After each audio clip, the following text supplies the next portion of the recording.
ഓം സ്വാമിയേ ശരണമയ്യപ്പ. മാളികപ്പുറത്തമ്മ ദേവലോകമാതാവേ ശരണമയ്യപ്പ. ശ്രീ മഹാദേവ്യേ നമ. ശ്രീ ലളിതാത്രിപുരസുന്ദര്യൈ നമ.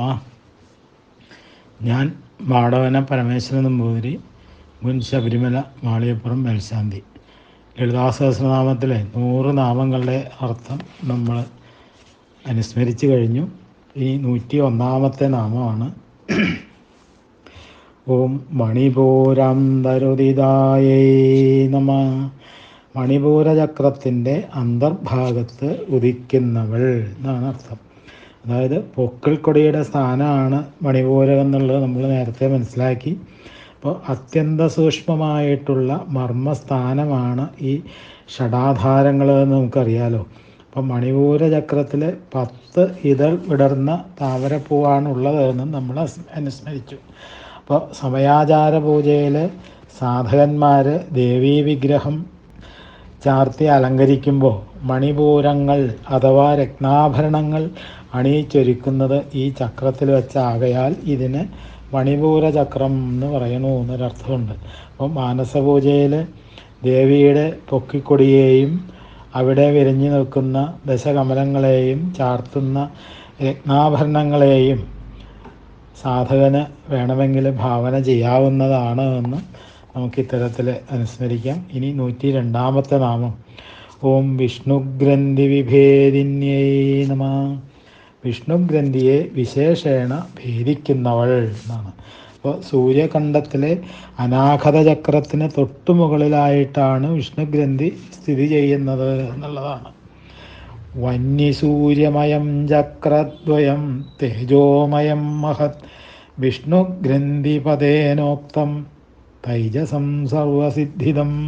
അഗ്നി സൂര്യമയങ്ങളായ 2 ചക്രങ്ങളെ, അതായത് മണിപൂരകവും അനാഹതവും സർവസിദ്ധികളും പ്രദാനം ചെയ്യുന്ന തേജോമയമായ വിഷ്ണുഗ്രന്ഥി എന്നറിയപ്പെടണു എന്നാണ്. അപ്പോൾ വിഷ്ണുവിൻ്റെ ആസ്ഥാനമാകയാൽ വിഷ്ണുഗ്രന്ഥി എന്നും പേര് വന്നു എന്നൊരർത്ഥമുണ്ട്. അപ്പോൾ വിഷ്ണുഗ്രന്ഥി ഭേദിച്ചുയരുന്ന കുണ്ടലിനീ ശക്തി സാധകന് അവാച്യമായിട്ടുള്ള ആനന്ദവും അത്ഭുതകരങ്ങളായിട്ടുള്ള സിദ്ധികളും പ്രദാനം ചെയ്യും എന്നുള്ളതാണ്. അവിടെ അതിൽ കുടുങ്ങിപ്പോയാൽ സാധകൻ ഒരിക്കലും ലക്ഷ്യത്തെ പ്രാപിക്കുകയില്ല എന്നും അത് അനുഭവസിദ്ധിയുള്ള ആചാര്യന്മാരുടെ താക്കീതായിട്ടും നമുക്ക് ഇവിടെ സ്വീകരിക്കാം എന്നുള്ളതാണ്. ഇനി 103-ാമത്തെ നാമം. ആജ്ഞാചക്രാന്തരാളസ്ഥായൈ നമ. ആജ്ഞാചക്രത്തിൻ്റെ അന്തരാളത്തിൽ, അതായത് മധ്യത്ത് സ്ഥിതി ചെയ്യുന്നവൾ എന്നാണ്. ഭൂമധ്യത്തിന് പിന്നിലാണ് ആജ്ഞാചക്രം അല്ലേ. അപ്പോൾ ഇരുദള പത്മം വിടരുന്ന സ്ഥാനമാണ് ആജ്ഞാചക്രം. ആ എന്ന ഉപസർഗത്തോടു കൂടിയ പദമാണ് ആജ്ഞ. ജ്ഞ എന്നാൽ അറിവ് എന്നാണ്. കുണ്ടലിനി ആജ്ഞാചക്രം കടന്ന സാധകന് എല്ലാ അറിവുകളും കരതലമാകും, അല്ലെങ്കിൽ ഉള്ളം കൈയിലെ നെല്ലിക്ക പോലെ ആകും എന്നാണ് അതിനർത്ഥമായിട്ടൊക്കെ നമ്മൾ മനസ്സിലാക്കേണ്ടത്. ഇനി 104-ാമത്തെ നാമം. രുദ്രഗ്രന്ഥി വിഭേദിന്യൈ നമ. രുദ്രഗ്രന്ഥിയെ ഭേദിക്കുന്നവൾ എന്നാണ്. ആകാശതത്വം, മനസ്തത്വം ഇവയോട് കൂടിയിട്ടുള്ള വിശുദ്ധി ആജ്ഞാചക്രങ്ങളിൽ സർവമംഗളപ്രദമായ രുദ്രഗ്രന്ഥി സ്ഥിതി ചെയ്യുന്നു എന്നാണ്. അപ്പോൾ രുദ്രൻ്റെ ആസ്ഥാനമാകയാലാണ് ഗ്രന്ഥിക്ക് രുദ്രഗ്രന്ഥി എന്നുള്ള നാമം തന്നെ കിട്ടിയത്. അപ്പോൾ ശ്രീവിദ്യാചക്രം 4 ഖണ്ഡങ്ങളോട് കൂടിയതാണെന്നും അഗ്നിഖണ്ഡം, സൂര്യഖണ്ഡം, ചന്ദ്രഖണ്ഡം, കല എന്നുമാണ് അവ അറിയപ്പെടുന്നതെന്നുണ്ട്.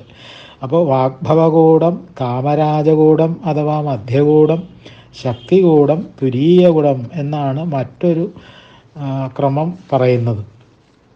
അപ്പോൾ അഗ്നിഖണ്ഡത്തെ ബ്രഹ്മഗ്രന്ഥിയായും സൂര്യഖണ്ഡത്തെ വിഷ്ണുഗ്രന്ഥിയായും ചന്ദ്രഖണ്ഡത്തെ രുദ്രഗ്രന്ഥിയായും വ്യവഹരിക്കണമെന്നാണ് നമ്മളിപ്പോൾ ഇത്ര നേരം മനസ്സിലാക്കിയത്. ഇനി പഞ്ചഭൂതാത്മകമായ ശരീരത്തിൻ്റെ ഉൽപ്പത്തി, നിലനിൽപ്പ്, തിരോധാനം ഇവയുടെയൊക്കെ സങ്കല്പമാണ് ബ്രഹ്മ, വിഷ്ണു, രുദ്രഗ്രന്ഥികളുടെ പ്രതീകാത്മകമായി വെളിപ്പെടുത്തിയിരിക്കുന്നത് എന്ന് നമ്മളിവിടെ മനസ്സിലാക്കണം എന്നുള്ളതാണ്. ഇനി 105-ാമത്തെ നാമം. സഹസ്രാരാംബുജാരൂഢായൈ നമ. സഹസ്രാരാംബുജത്തിൽ ആരൂഢയായവൾ എന്നാണ്. സഹസ്രാരാംബുജം എന്ന് പറഞ്ഞാൽ സഹസ്രാര ചക്രം തന്നെയാണ്, അല്ലെങ്കിൽ സഹസ്രദള പത്മമാണ്. അപ്പോൾ ആജ്ഞാചക്രത്തിന് മുകളിൽ ബ്രഹ്മരന്ധ്രത്തിന് തൊട്ട് താഴെയാണ് സഹസ്രദള പത്മത്തിൻ്റെ സ്ഥാനം എന്ന് നമ്മൾ നേരത്തെ അനുസ്മരിച്ചിട്ടുണ്ട്. 106-ാമത്തെ നാമം സുധാസാരാഭിവർഷിണ്യൈ നമ.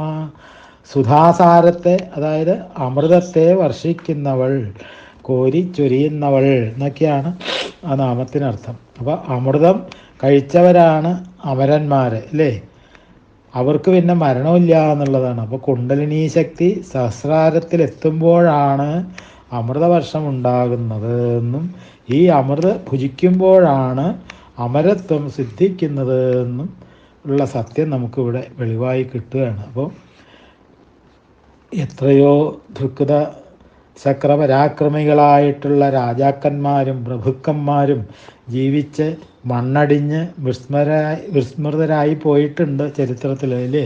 എന്നാൽ ദേവിയുടെ സുധാസാരവർഷം നേരിട്ട് അനുഭവിച്ചറിഞ്ഞിട്ടുള്ള ഒരാൾ പോലും വിസ്മൃതരാകുന്നില്ല എന്നുള്ളതാണ്. ഈ മണ്ണിൽ വിസ്മൃതരാവുകയുമില്ല അവർ. അപ്പോൾ അവർക്ക് മരണവുമില്ല. അതിൻ്റെ ഒരു ഉദാഹരണമാണ് ഋഷി പരമ്പര തന്നെ. അപ്പോൾ അമൃതധാര ചൊരിയുന്ന ദേവിയുടെ പാദങ്ങൾ നമ്മളെ നിത്യതൃപ്തരാക്കട്ടെ എന്ന് തൈത്തിരീയ ബ്രാഹ്മണത്തിൽ പറയണു ഈ നാമത്തെക്കുറിച്ചിട്ട് എന്നുള്ളതാണ്. ഇനി 107-ാമത്തെ നാമം തടില്ലതാ സമരുച്യൈ നമ. തടില്ലത എന്ന് പറഞ്ഞാൽ മിന്നൽക്കൊടി എന്നാണ് അർത്ഥം. രുചി എന്ന് പറഞ്ഞാൽ ലാവണ്യം. അപ്പം മിന്നൽക്കൊടി പോലെ ലാവണ്യവതിയാണ്. വിദ്യുല്ലേഖേവ ഭാസ്വര എന്ന് ശ്രുതി പ്രമാണത്തിൽ പറയുന്നുണ്ട്. തൈത്തിരീയാരണ്യത്തിലാണ് അത് പറയുന്നത്. അപ്പോൾ മിന്നൽ പിണരിൻ്റെ കാന്തി കണ്ണിന് നേരിട്ട് താങ്ങാൻ ശക്തി പോരാന്നത് കൊണ്ടാണല്ലോ മിന്നൽ വരുമ്പോൾ നമ്മൾ കണ്ണടക്കണത് അല്ലേ. സ്വാഭാവികമായിട്ടും കണ്ണടഞ്ഞു പോകും. അതുപോലെ ദേവിയുടെ തേജസ്സം നേരിട്ട് നോക്കാൻ നമുക്ക് സാധിക്കുന്നില്ല. അത് നമ്മുടെ കണ്ണഞ്ചിപ്പിക്കുന്നതാണ് എന്നാണ് ഈ നാമത്തിലൂടെ വെളിവാക്കുന്നത് എന്നുള്ളതാണ്. ഇനി 108-ാമത്തെ നാമം ഓം ഷഡ്ചക്രോപരി സംസ്ഥിതായൈ നമ. ഷഡാധാരങ്ങൾക്കും ഉപരിയായിട്ട് സ്ഥിതി ചെയ്യുന്നവൾ എന്നാണ്. ഷഡാധാരങ്ങൾ എന്ന് പറഞ്ഞാൽ മൂലാധാരം, സ്വാധിഷ്ഠാനം, മണിപൂരകം, അനാഘതം, വിശുക്തി, ആജ്ഞ ഇല്ലേ. നമ്മൾ നേരത്തെ അതൊക്കെ അനുസ്മരിച്ചിട്ടുള്ളതാണ്. അപ്പോൾ അതിൻ്റെ ആ ഷഡാധാരങ്ങൾക്കും ഉപരിയായിട്ട് സ്ഥിതി ചെയ്യുന്നവൾ എന്നാണ്. ഇനി 109-ാമത്തെ നാമം ഓം മഹാസക്തിയൈ നമ. മഹത്തിൽ, അതായത് ഉത്സവത്തിൽ ആസക്തിയുള്ളവൾ എന്നാണ്. ആസക്തി എന്ന് പറഞ്ഞാൽ ആഭിമുഖ്യം എന്നൊക്കെ അർത്ഥമുണ്ട്. അപ്പോൾ മഹാശിവശക്തി വേളനമാണ് ഇവിടെ വ്യാഖ്യാനിക്കുന്നത് എന്ന് നമ്മൾ മനസ്സിലാക്കണം. അപ്പോൾ മഹസിലെ ശക്തിയോട് കൂടിയവൾ എന്നും ഈ നാമത്തിന് അർത്ഥം പറയാം. മഹസ് എന്ന് പറഞ്ഞാൽ തേജസ് എന്നാണ്. അപ്പോൾ ശക്തിയും ആസക്തിയും പ്രതിപത്തി തന്നെയാണെന്ന് നമുക്കറിയാം. അപ്പോൾ മഹത്തായ ആസക്തിയെ മഹാശക്തി. ആസക്തി എന്ന് പറഞ്ഞാൽ പ്രേമം എന്നൊരർത്ഥമുണ്ട്. അപ്പോൾ സർവ്വവ്യാപകമായിട്ടുള്ള പ്രേമത്തോടു കൂടിയവൾ എന്നൊരു അർത്ഥം കൂടി കിട്ടുന്നു. അപ്പോൾ ശത്രുവിനോടും മിത്രത്തോടും ദുഷ്ടനോടും ശിഷ്ടനോടും ദേവിക്കുള്ള മഹത്തായ പ്രേമമാണ് ഇവിടെ താല്പര്യമായിട്ട് എടുക്കേണ്ടത് എന്നുള്ളതാണ്. അമ്മയുടെ സ്നേഹാമൃതം ആസ്വദിച്ച ഭക്തന്മാരായിട്ടുള്ളവർക്ക് ഇതിൻ്റെ അർത്ഥം വേഗം ഗ്രഹിക്കാനായിട്ട് കഴിയുന്നുള്ളതാണ്. അപ്പോൾ വിശ്വം നിറഞ്ഞൊഴുകുന്ന ആ പ്രേമഭാവന, സാക്ഷാൽ പരാശക്തിയുടെ ആ പ്രേമഭാവനയെക്കുറിച്ചിട്ടുള്ള വർണ്ണനയാണ് ഈ നാമത്തിലൂടെ വെളിവാക്കുന്നത് എന്നുള്ളതാണ്. ഈ 110-ാമത്തെ നാമം ഓം കുണ്ടലിന്യൈ നമ. കുണ്ടലാകൃതിയിൽ തിറയിട്ട് വർത്തിക്കുന്നവൾ എന്നാണ്. കുണ്ടലിനിയുടെ സ്വഭാവവും സ്ഥാനവും ഒക്കെ നമ്മൾ നേരത്തെ അനുസ്മരിച്ചിട്ടുണ്ട്. അപ്പോൾ ജീവശക്തിയുടെ പ്രത്യക്ഷ രൂപമായിട്ടുള്ള പ്രാണൻ്റെ തേജസ്സാണ് കുണ്ടലിനി എന്നാണ്. മൂലാധാരസ്യ വന്യാത്മാ തേജോ മധ്യേ വ്യവസ്ഥിത ജീവശക്തി കുണ്ടലാഖ്യ പ്രാണാകാരഥ തൈജസി എന്നാണ് തന്ത്രരാജൻ എന്ന് പറയുന്ന ഗ്രന്ഥത്തിലെ ഈ കുണ്ടലിനി ശക്തിയെ പറയുന്നത്. ഇനി വാമകേശ്വര തന്ത്രത്തിലെ കുണ്ടലിനിയെ പറ്റി പറയുന്നത് വേറൊരു രീതിയിലാണ്. ഭുജംഗാകാരൂപേണ മൂലാധാരം സമാശ്രിത ശക്തി കുണ്ടലിനി നാമ ബിസതന്തു നിഭാശുഭ എന്നാണ്. അപ്പോൾ കുണ്ടലിനി ശക്തിയുടെ രൂപവും ഭാവവും ആശ്രയസ്ഥാനവുമാണ് ഇവിടെ ഈ 2 ശ്ലോകങ്ങളിലൂടെ വർണ്ണിച്ചത്. അപ്പോൾ ബിസതന്തു നിഭ എന്ന് പറഞ്ഞാൽ താമരനൂലിന് തുല്യം എന്നാണ്. ഭുജംഗം എന്ന് പറഞ്ഞാൽ പാമ്പാണ്.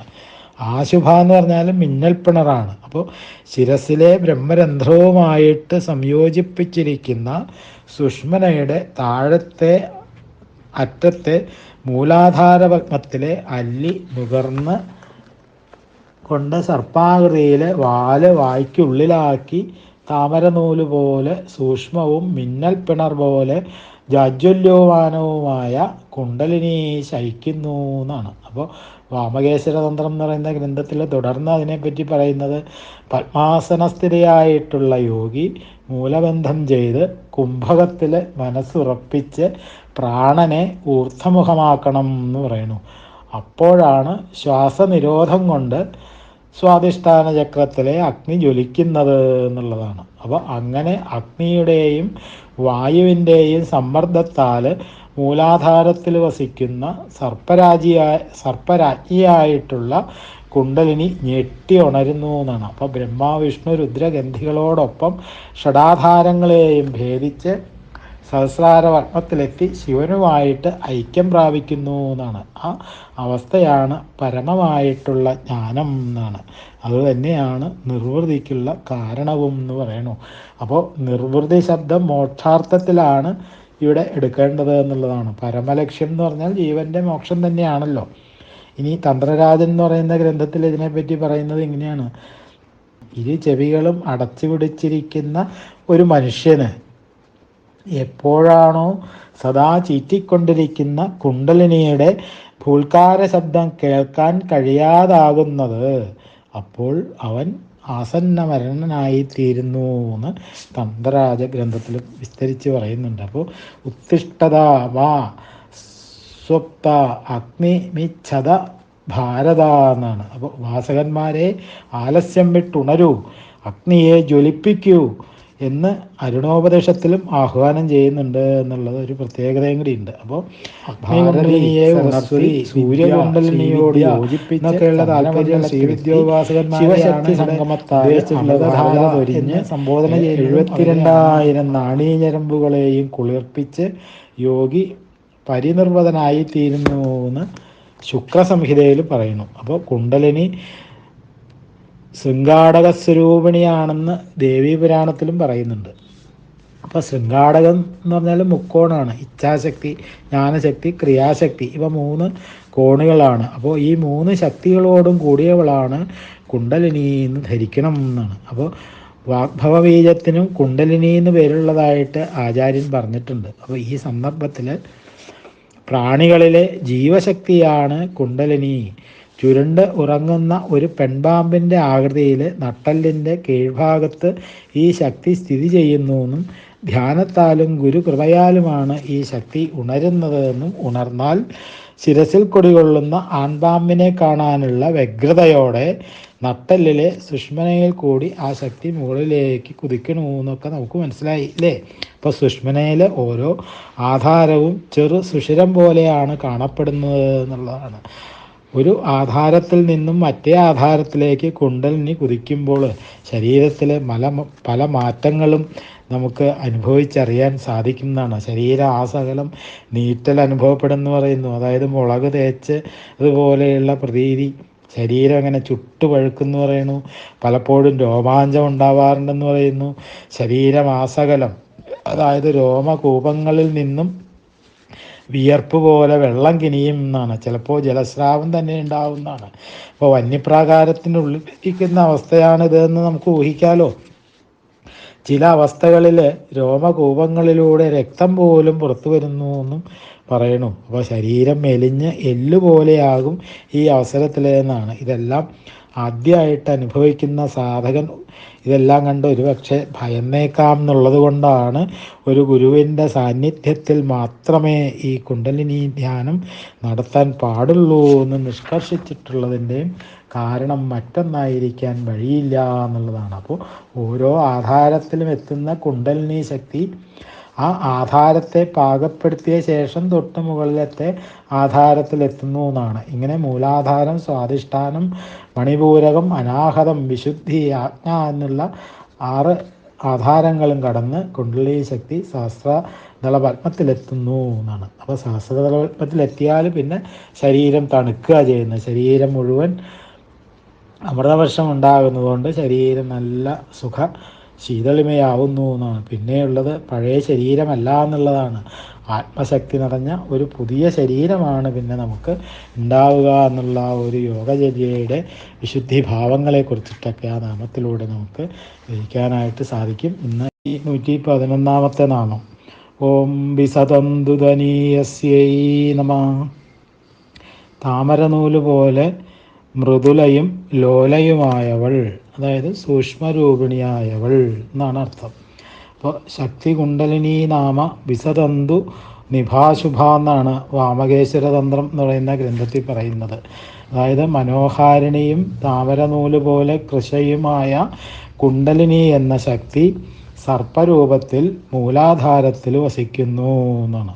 അപ്പോൾ നെൽപ്പാമ്പ് പോലെ നേർത്തതും കുങ്കുമ നിറമുള്ളതും പ്രകാശമാനവുമായ പരമാണു സദൃശ്യവുമായ എന്നാണ് കുണ്ടലിനിയെ പറ്റിയിട്ട് തൈത്തരീയ ആരണ്യം എന്ന് പറയുന്ന ഗ്രന്ഥത്തിലും പറയുന്നത്. അപ്പോൾ ആ ഒരു ഇതിൻ്റെയൊക്കെ അർത്ഥത്തിലാണ് താമരനൂല് പോലെ മൃദുലയും ലോലയുമായവൾ അല്ലെങ്കിൽ സൂക്ഷ്മരൂപിണിയായവൾ അർത്ഥം വരുന്നത്. ഇനി 112 നാമം ഓം ഭവാന്യൈ നമഃ. ഭവൻ എന്ന് പറഞ്ഞാൽ ശിവനാണ്. അപ്പോൾ ശിവൻ്റെ ഭഗ്നി ഭവാനി എന്നാണ്. ഇതിൽ നമ്മുടെ പ്രിയപ്പെട്ട കവിയായിട്ടുള്ള കാളിദാസൻ അഭിജ്ഞാന ശാകുന്തളത്തിൽ സൂത്രധാരനെ കൊണ്ട് പറയിക്കുന്ന ഒരു രംഗമുണ്ട്. ഇത്തരണത്തിൽ അതൊന്ന് നമുക്ക് അനുസ്മരിക്കുന്ന അല്ലാന്ന് തോന്നുന്നു. യാ സൃഷ്ടുരാദ്യ വഹതി വിധിഹുതം യാ ഹവിർയാ ജഹോത്രി യേ ദ്വേ കാലം വിധത്ത ശ്രുതിവിഷയഗുണായാസ്ഥിതാ വ്യാപ്യ വിശ്വം. ജലം, അഗ്നി, ചേതനൻ, സൂര്യൻ, ചന്ദ്രൻ, ആകാശം, ഭൂമി, വായു, ഇങ്ങനെ പ്രത്യക്ഷങ്ങളായിട്ടുള്ള 8 ശരീരങ്ങളോട് കൂടിയ ശിവൻ നിങ്ങളെ രക്ഷിക്കട്ടെ എന്നാണ് ആ ശ്ലോകത്തിൻ്റെ അർത്ഥം. അപ്പോൾ ഇതിൽ ജലമയ സ്വരൂപത്തോടു കൂടിയ ശിവനെ ഭവൻ എന്ന് വിളിക്കുന്നു എന്നാണ്. അപ്പോൾ ഭവശബ്ദത്തിന് സംസാരം, മന്മഥൻ എന്നൊക്കെ കൂടി അർത്ഥമുണ്ടെന്ന് ദേവീപുരാണത്തിൽ പറയുന്നുണ്ട്. അപ്പോൾ അതിനാൽ ചൈതന്യം പകരുന്നവൾ എന്നും ഇതിന് അർത്ഥം കൊടുക്കാമെന്നാണ്. അപ്പോൾ ഭവാനി എന്നുള്ള അർത്ഥത്തിൽ ചൈതന്യം പകരുന്നവൾ എന്നൊരർത്ഥം കൂടി ഉണ്ട്. അപ്പോൾ സൗന്ദര്യലഹരിയിലെ ആചാര്യസ്വാമി പറയുന്നത് മറ്റൊരു രീതിയിലാണ്. ഭവാനി ത്വം ദാസേ മയി വിതര ദൃഷ്ടിം സകരുണാ ഇതി സ്തോതും വാഞ്ചൻ കഥയതി ഭവാനി ത്വമിതിയ തദൈവ ത്വം തസ്മൈ ദിശതി നിജ സായുജ്യപദവിം മുകുന്ദ ബ്രഹ്മേന്ദ്ര സ്ഫുടമകുട നിരാജിതപദാം. ദേവി ഭവാനി, അവിടുന്ന് ദാസനായ എന്നിൽ കരുണാകടാക്ഷം ചൊരിയണമേ എന്ന് സ്തുതിക്കാൻ ആഗ്രഹിക്കുന്ന ഭക്തൻ ഭവാനിത്വം എന്ന് പറഞ്ഞു തുടങ്ങുമ്പോഴേക്കും അവിടുന്ന് ആ ഭക്തന് വിഷ്ണു, ബ്രഹ്മാവ്, ഇന്ദ്രൻ തുടങ്ങിയവരാൽ സ്വന്തം കിരീടങ്ങൾ താഴ്ത്തി നീരാഞ്ജന പൂജ ചെയ്യപ്പെടുന്ന അവിടുത്തെ പരമപദം തന്നെ നൽകി അനുഗ്രഹിക്കുന്നു എന്നാണ്. ഭവാനിത്വം എന്നതിന് അഹം ത്വം ഭവാനി, ഞാൻ അവിടുന്നാകുന്നു എന്നുള്ളൊരർത്ഥവും കൂടി നമുക്ക് കൽപ്പിക്കാവുന്നതാണ് എന്ന് ആചാര്യസ്വാമികൾ പറയുന്നു. അപ്പോൾ ഭക്തൻ ഉദ്ദേശിക്കാത്ത പരമപദം തന്നെ കാരുണ്യശാലിയായ ദേവി കനിഞ്ഞരുളുന്നു എന്ന് നമുക്ക് അതിൽ നിന്ന് മനസ്സിലാക്കാം.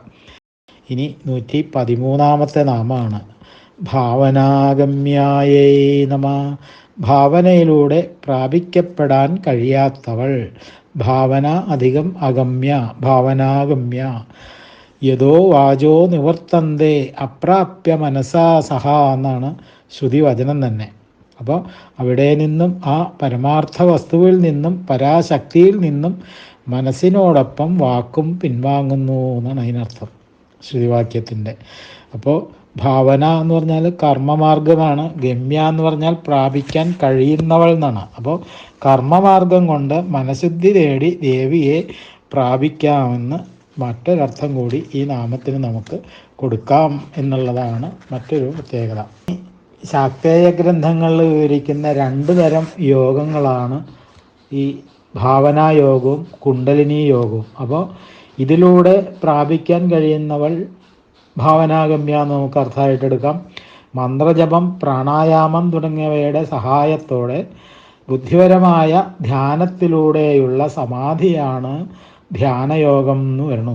അപ്പോൾ കുണ്ടലിനി ശക്തിയെ സഹസ്രാരചക്രത്തിലെ ശുദ്ധചൈതന്യമായിട്ട് സംയോജിപ്പിക്കുന്ന യോഗ സമ്പ്രദായം എന്ന് പറഞ്ഞാൽ കുണ്ടലിനി യോഗം എന്നാണ്.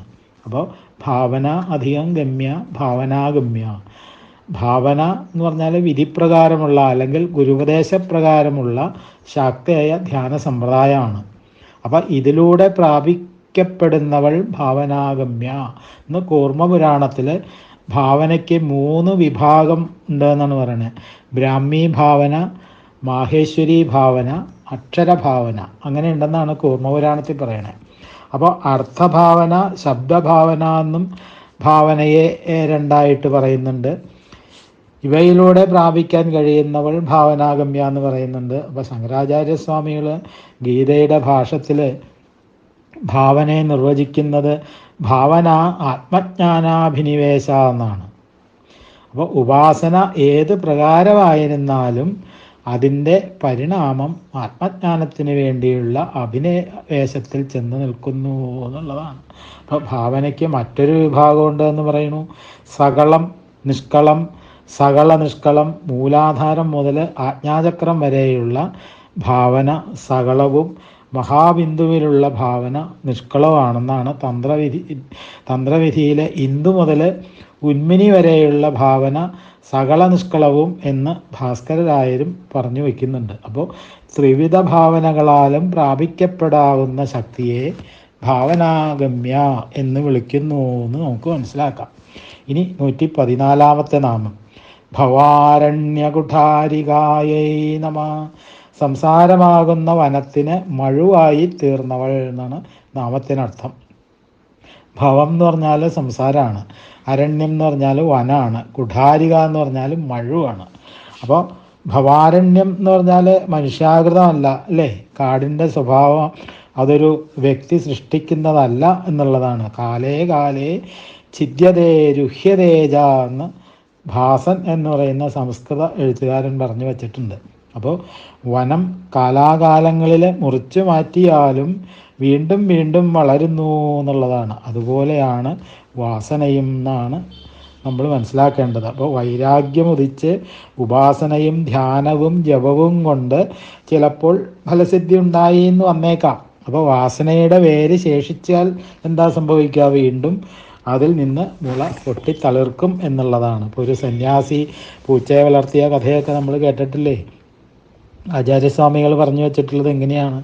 പുനരഭിജനനം, പുനരഭിമരണം, പുനരഭിജനനീ ജഠരേ ശയനം, ഇഹ സംസാരേ ഖലുദുസ്താരേ കൃപയാ പാരേ പാഹിമുരാരേ എന്നാണ് മോഹമുദ്ഗരം എന്നുള്ള ആ ഗ്രന്ഥത്തിലെ ആചാര്യസ്വാമികൾ പ്രാർത്ഥിക്കുന്നത് തന്നെ. അപ്പോൾ ഗഹനവും അന്ധകാരപൂർണവും ഹിംസ്രജന്തു പരീതവുമായിട്ടുള്ള സംസാരവനത്തിൻ്റെ വേരറക്കുന്ന, അതായത് ഇനി മുള പൊട്ടി വരാൻ സാധ്യമാകാത്ത മട്ടിൽ ഉന്മൂലനാശം വരുത്തുന്ന വെൺമഴുവാണ് ദേവി എന്ന് ആ നാമത്തിലൂടെ നമുക്ക് മനസ്സിലാക്കാം. അപ്പോൾ ഇവിടെ കുഠാരിക എന്നുള്ള പ്രയോഗം ധ്വന്യാത്മകമാണ് എന്നാണ്. ചെറിയ കുഠാരം എന്ന് പറഞ്ഞാൽ കൈക്കോടാലിയാണ് അല്ലേ?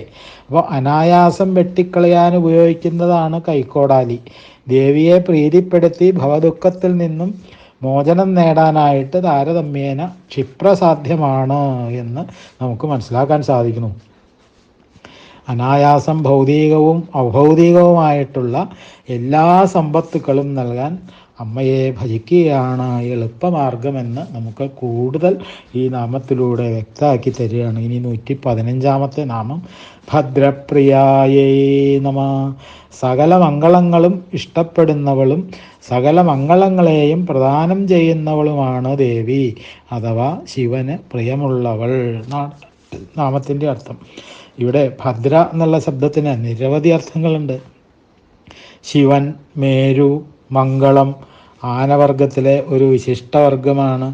അതേപോലെ ക്ഷേമം, സമൃദ്ധി, ഇങ്ങനെ ഒരുപാട് അർത്ഥങ്ങൾ ഭദ്രാശബ്ദത്തിനുണ്ട്. അപ്പോൾ ഇവയോടെല്ലാം പ്രിയമുള്ളവൾ എന്ന് നമുക്ക് പൊതുവായിട്ടൊരർത്ഥമായിട്ട് എടുക്കാം. ഇനി മേരുദണ്ഡം എന്നത് നട്ടെല്ലാണെന്ന് നമ്മൾ മനസ്സിലാക്കി. അപ്പോൾ സുഷ്മനാ നാഡി മേരുദണ്ഡത്തിലൂടെയാണല്ലോ ചന്ദ്രമണ്ഡലം വരെ എത്തണത്. അപ്പോൾ അതിന് സഹായിക്കുന്ന, അതായത് മേരുദണ്ഡം ദേവിക്ക് പ്രീതികരം തന്നെ എന്നാണ്. അപ്പോൾ ഭദ്രൻ എന്നുള്ള ആനവർഗത്തെ ഇഷ്ടപ്പെടുന്നവളാണ് ദേവി എന്ന് വേറൊരർത്ഥം. അപ്പോൾ ദേവിയുടെ സേനയിൽ ആനപ്പടയുണ്ടല്ലോ, അപ്പോൾ അതുകൊണ്ട് ആ അർത്ഥവും നമുക്ക് സ്വീകരിക്കാവുന്നതാണ് എന്നുള്ളതാണ്. ഇനി 116 നാമം ഓം ഭദ്രമൂർത്തിയേ നമഃ. ഭദ്രമായ അല്ലെങ്കിൽ മംഗളകരമായ മൂർത്തിയോട് കൂടിയവൾ അഥവാ ഭദ്രയുടെ രൂപം ധരിച്ചവൾ എന്നൊക്കെയാണ് നാമത്തിനർത്ഥമായിട്ട് വരുന്നത്. അപ്പോൾ മൂർത്തി എന്ന് പറഞ്ഞാൽ രൂപം എന്നാണ്. അപ്പോൾ ദേവി ഭദ്രകാളിയായിട്ട് അവതരിച്ച് ദാരികനെ നിഗ്രഹിച്ചു എന്ന് പുരാണം പറയുന്നുണ്ടല്ലോ. മംഗളാനാംജ മംഗളം എന്നല്ലേ ദേവിയെ പറ്റി വിശേഷിപ്പിക്കാറ് തന്നെയുള്ളത്. ബ്രഹ്മതൻ മംഗളം വിദു എന്നും പറയാറുണ്ട്. ആ മംഗളം ബ്രഹ്മം തന്നെയാണ് എന്നും വിഷ്ണു പുരാണത്തിൽ പറയുന്നു. അപ്പോൾ ബ്രഹ്മസ്വരൂപിണി എന്നും ദേവിക്ക് ഒരു നാമമുണ്ട് എന്ന് നമുക്ക് അതിൽ നിന്ന് മനസ്സിലാവും. ഇനി 117 നാമം ഓം ഭക്തസൗഭാഗ്യദായിന്യൈ നമഃ. ഭക്തന്മാർക്ക് സൗഭാഗ്യത്തെ ദാനം ചെയ്യുന്നവൾ എന്നാണ് നാമത്തിനർത്ഥം. അപ്പോൾ സുഭഗ എന്നുള്ളത് ലളിതാദേവിയുടെ മറ്റൊരു നാമമാണ്. സൗഭാഗ്യം എന്ന് പറഞ്ഞാൽ ദേവിയുടെ ഗുണങ്ങളാണ്. അത് തുടർന്ന് വരുന്ന നാമങ്ങളിൽ നമുക്ക് മനസ്സിലാക്കാനായിട്ട് സാധിക്കും. അപ്പോൾ ദേവി ദേവകാര്യ സമൃദ്ധതയാണെന്ന് നമ്മൾ നേരത്തെ അനുസ്മരിച്ചു. അപ്പോൾ ദേവന്മാർക്ക് മാത്രമല്ല ഭക്തന്മാർക്കും സൗഭാഗ്യം നൽകുന്നതിൽ ഉദാരതയാണ്, അല്ലെങ്കിൽ ഉദാരയാണ് ദേവി എന്ന് നമുക്ക് ഈ നാമത്തിലൂടെ അർത്ഥമായിട്ടെടുക്കാം.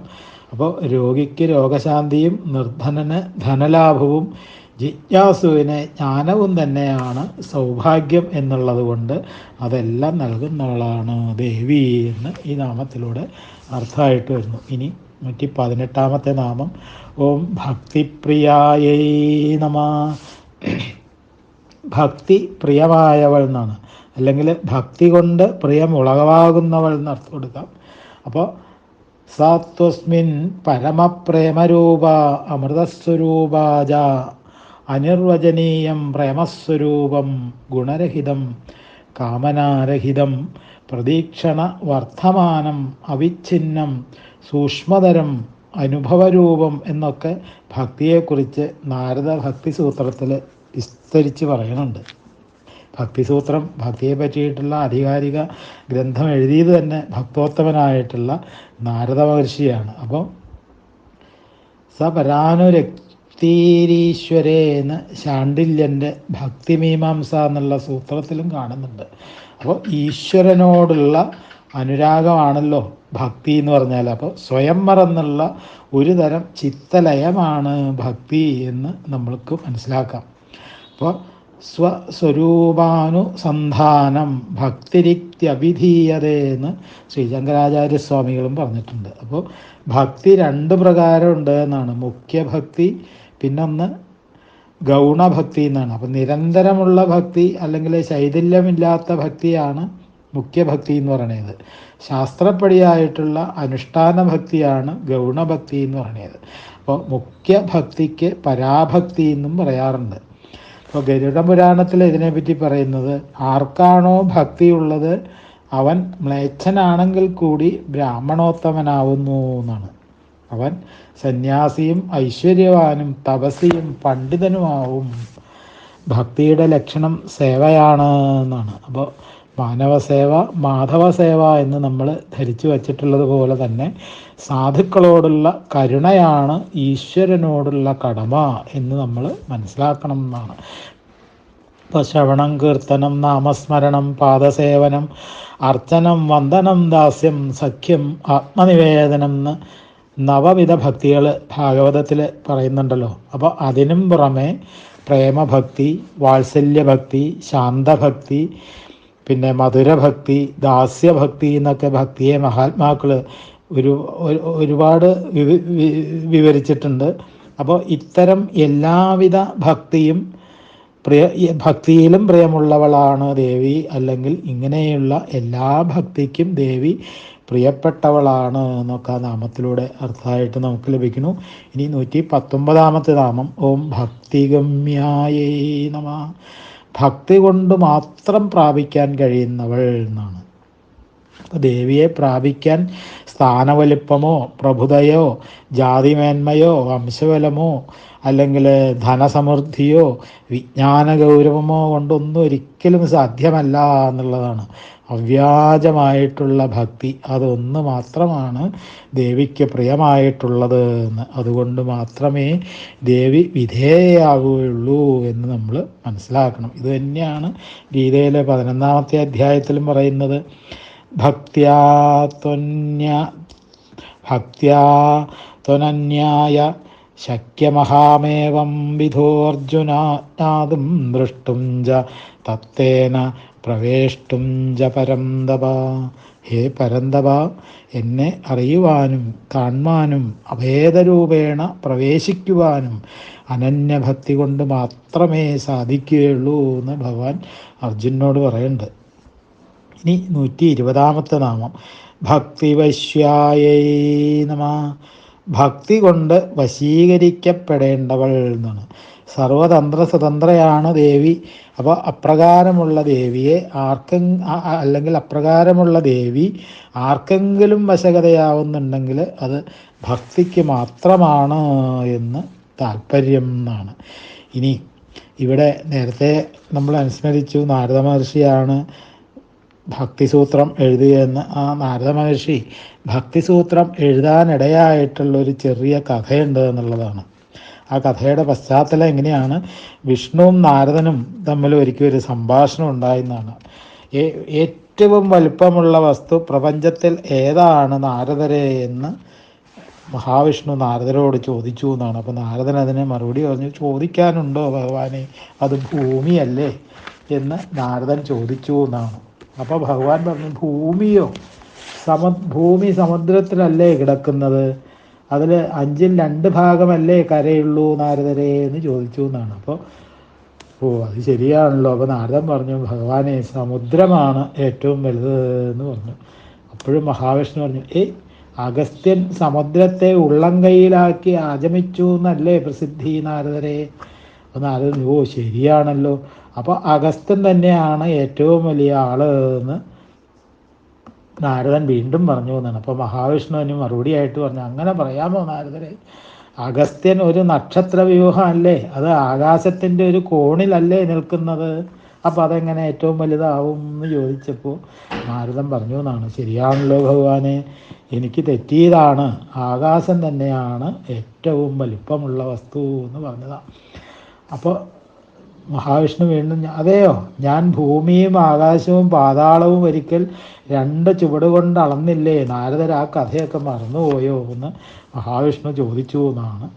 അപ്പോൾ നാരദൻ അതിന് മറുപടിയായിട്ട് പറഞ്ഞു എന്നാണ്, എന്തിനാണ് ഭഗവാനെ എന്നെ ഇങ്ങനെ കുരങ്ങ് കളിപ്പിക്കണത്, ഇതങ്ങ് നേരത്തെ പറഞ്ഞാൽ പോരായിരുന്നോ, ഭഗവാൻ തന്നെയാണ് ഏറ്റവും വലുത് എന്ന് പറഞ്ഞു എന്നാണ്. അപ്പോൾ അതിന് വീണ്ടും മഹാവിഷ്ണു പറഞ്ഞു എന്നാണ്, ഈ നാരദർക്ക് ഇത്രയ്ക്ക് അറിയില്ലേ, ഞാൻ ഭക്തൻ്റെ ഹൃദയത്തിലെ ഒരു തടവുകാരനല്ലേ, അപ്പോൾ ഭക്തൻ്റെ ഹൃദയമല്ലേ ഏറ്റവും വലുത്. ഇതാണ് ഭക്തിയുടെ ഏറ്റവും വലിപ്പം എന്നുള്ളത് നമ്മളെ വെളിവാക്കി തരികയാണ്. അപ്പോൾ അത് മനസ്സിലാക്കിയത് കൊണ്ടാണ് നാരദൻ ഭക്തിസൂത്രം എന്നുള്ള ഗ്രന്ഥം രചിച്ചത് തന്നെ എന്ന് പറയുന്നു. അപ്പോൾ ജ്ഞാന കർമ്മ രാജയോഗങ്ങളെക്കാൾ ഋജുവും സരളവുമാണ് ഭക്തിമാർഗം എന്നുള്ളതാണ്. അപ്പോൾ സ്വതന്ത്രയാണെങ്കിൽ കൂടി ദേവി ഭക്തിയാൽ ബന്ധിതയായിരിക്കുന്നു എന്ന് ഋഷിവചനമാണ്. ദേവിയെ നമുക്ക് കീഴ്പ്പെടുത്തണമെങ്കിൽ ഭക്തി ഒന്നുകൊണ്ട് മാത്രമേ സാധിക്കുകയുള്ളൂ എന്നും നമുക്കിവിടെ വെളിവാക്കി തരികയാണ്. ഇനി 121-ാമത്തെ നാമം ഓം ഭയാവഹായേ നമഃ. ഭയത്തെ അകറ്റുന്നവൾ എന്നാണ് ഈ നാമത്തിൻ്റെ അർത്ഥം. അപ്പോൾ രണ്ടാമതൊന്നുണ്ട് എന്നുള്ള ചിന്തയാണ് ഭയത്തിന് ഹേതു അല്ലേ. ഉപനിഷത്ത് സാരസർവസ്വം കുറുക്കി 2 അക്ഷരത്തിൽ ആവശ്യപ്പെട്ടാൽ ഞാൻ പറയും അഭി എന്ന് വിവേകാനന്ദ സ്വാമികൾ പറഞ്ഞിട്ടുള്ളതായിട്ട് നമ്മൾ കേട്ടിട്ടുണ്ട് അല്ലേ. അപ്പോൾ അഭി എന്ന് പറഞ്ഞാൽ നീ ഭയപ്പെടരുത് എന്നാണ്. ഏറ്റവും വലിയ ഭയം മരണഭീതിയാണ്. ആ വലിയ ഭയത്തിൽ നിന്ന് മുക്തനാകാനാണ് ഭാരതീയ ആചാര്യന്മാർ ഈ മാർഗത്തെ ശുപാർശ ചെയ്തിട്ടുള്ളത് എന്നാണ്. അപ്പോൾ ആനന്ദം ബ്രഹ്മണോ വിദ്വാൻ ന വിഭേദി കുതശ്ചന എന്ന് തൈത്തരീയോപനിഷത്തിൽ പറയുന്നുണ്ട്. അപ്പോൾ ബ്രഹ്മാനന്ദത്തെ അറിഞ്ഞവൻ യാതൊന്നിനെയും ഭയപ്പെടുന്നില്ല. ബ്രഹ്മസ്വരൂപിണിയായിട്ടുള്ള ദേവി എല്ലാ ഭയങ്ങളെയും ദൂരീകരിക്കുന്നു എന്ന് വായുപുരാണത്തിൽ പറയുന്നുണ്ട്. അപ്പോൾ അരണ്യേ പ്രാന്തരേവാവി ജലേവാവി സ്ഥലേപിവ വ്യാഘ്ര കുംഭീര ചോരേഭ്യോ ഭയസ്ഥാനേ വിശേഷത ആദിഷ്വാവിജ സർവേഷു ദേവി നാമാനി കീർത്തയേ എന്നാണ്. അപ്പോൾ വനത്തിലാകട്ടെ, വിജനതയിലാകട്ടെ, ജലത്തിലാകട്ടെ, മറ്റേതെങ്കിലും സ്ഥലത്താകട്ടെ, കടുവ തുടങ്ങിയിട്ടുള്ള മൃഗങ്ങൾ, കള്ളന്മാർ, കൊള്ളക്കാർ തുടങ്ങിയവരുടെ ഭീതിജനകമായ ആവാസഭൂമി ഇവകളിൽ ഏതിലെങ്കിലും ആവട്ടെ, ഏത് സാഹചര്യത്തിലായാലും ഭയനിവാരണത്തിന് ദേവിയുടെ നാമജപം ധാരാളം മതിയാകും എന്നാണ് ഈ നേരത്തെ ഉദ്ധരിച്ച ശ്ലോകത്തിൻ്റെ അർത്ഥമായിട്ട് വരുന്നത്. യഥാചിത്തം തഥാ ജഗത് എന്നാണല്ലോ പ്രമാണം തന്നെ. അപ്പം മനസ്സ് നിറയെ ദേവിയായാൽ ആ മനസ്സിൽ പിന്നെ ഭീതിക്ക് എവിടെയാണ് സ്ഥാനം എന്നാണ് നമ്മുടെ ഋഷീശ്വരന്മാർ തന്നെ മതിയായ തെളിവായിട്ട് നമുക്ക് എടുക്കാൻ പറ്റും.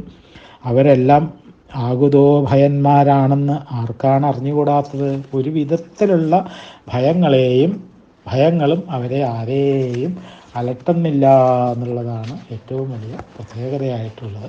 ഈ സർഗം നമുക്ക് ഇന്നിവിടെ അവസാനിപ്പിക്കാൻ തോന്നുന്നു. അടുത്ത ദിവസം നമുക്ക് വീണ്ടും ആരംഭിക്കാം. സ്വാമിയേ ശരണമയ്യപ്പ. മാളിയപ്പുറത്തമ്മ ദേവി ലോകമാതാവേ ശരണമയ്യപ്പ. ശ്രീ മഹാദേവിയേ നമ. ശ്രീ ലളിതാ ത്രിപുര സുന്ദര്യേ നമ. ഓം